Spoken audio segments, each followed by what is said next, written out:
جس کو حضرت انس رضی اللہ تعالیٰ عنہ روایت کرتے ہیں، حضور علیہ السلام نے ارشاد فرمایا، من صلی علی فی یوم 1000 مرہ لم یمت حتی یری مقعدہ من الجنہ، جو ایک دن میں 1000 مرتبہ میرے اوپر درود پڑے وہ اتنی دیر تک مرے گا نہیں جب تک جنت میں اپنا ٹھکانہ نہیں دیکھ لیتا۔ یہ اللہ تعالیٰ اس کو خاص نور نصیب فرمائے گا۔ اور آئیے سنیے حضور علیہ السلام کیا ارشاد فرما رہے ہیں۔ حضرت ابو درداء رضی اللہ تعالی عنہ سے روایت ہے، امام ابن ماجہ نے اپنی سند سے اس کو روایت کیا ہے۔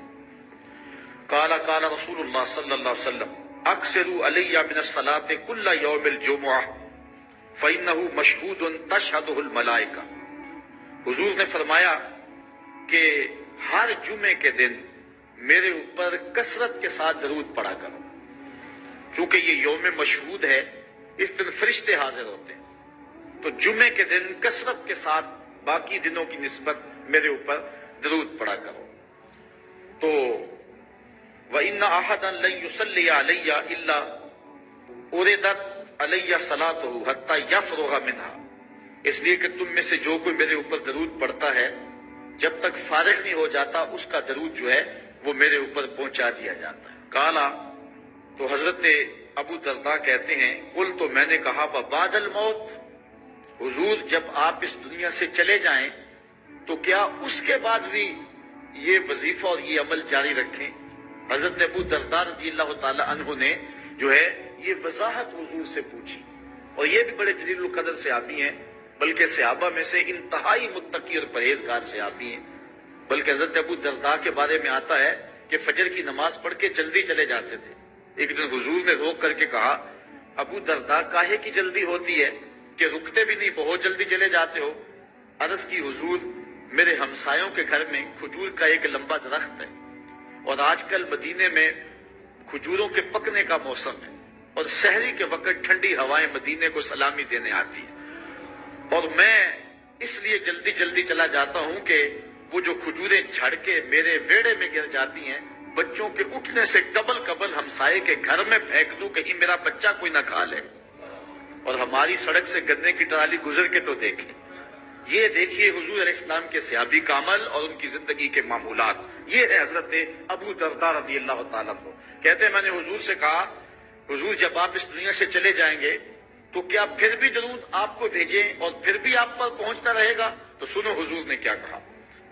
حضور نے فرمایا، ان اللہ حرم علی الارض ان تاکل اجساد الانبیاء علیہم الصلاۃ والسلام، اللہ تعالیٰ نے مٹی پر حرام کر دیا ہے کہ وہ نبیوں کے جسموں کو کھائے۔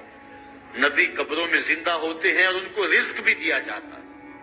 حضرت ابن ماجہ نے یہ روایت باسناد جید، اچھی سند کے ساتھ اس کو روایت کیا ہے، بلکہ حضور نبی رحمت صلی اللہ علیہ وسلم نے ارشاد فرمایا کہ جب کوئی شخص میرے اوپر درود پڑھتا ہے تو اللہ تعالیٰ جل شانہ میری روح میرے بدن میں لٹا دیتا ہے، حتیٰ کہ میں اس کے سلام کا جواب دیتا ہوں۔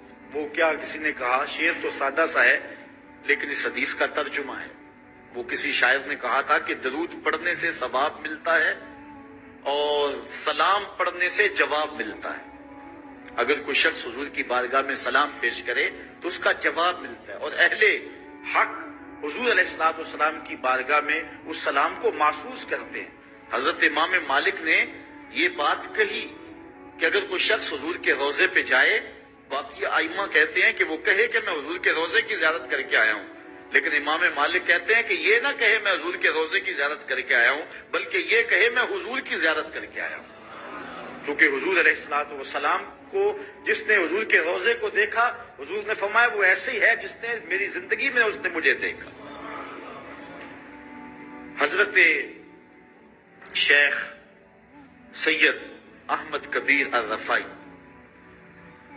رحمت اللہ تعالی علیہ بہت بڑے بزرگ گزرے، ساری زندگی حضور پر کثرت کے ساتھ درود پڑا، اور حضور علیہ السلام کی طرف سے جو باطن میں جواب آتا رہا اس کو موصول کرتے رہے۔